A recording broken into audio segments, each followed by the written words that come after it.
সালামু আলাইকুম, সবাইকে ওয়েলকাম করছি ইথার আর্কিটেক্টসে। ইন্টেরিয়র শুধু ঘর সাজানো নয়, এটি আসলে নিজের মনের মতো করে একটি স্বপ্ন গড়ে তোলা। আজকে আমাদের নতুন একটি প্রজেক্ট নিয়ে ব্রিফ করছিলাম কার্পেন্টারদের।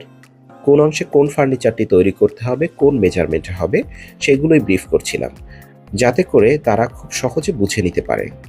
এই রেসিডেন্সিয়াল ইন্টেরিয়রটি আছে আমাদের একটি মাস্টার বেড, একটি চাইল্ড বেড, একটি গেস্ট রুম, ডাইনিং এবং ড্রয়িং। পাশাপাশি আছে একটি কিচেন, যেখানে আমাদের প্রত্যেকটা অংশেই কাজ রয়েছে।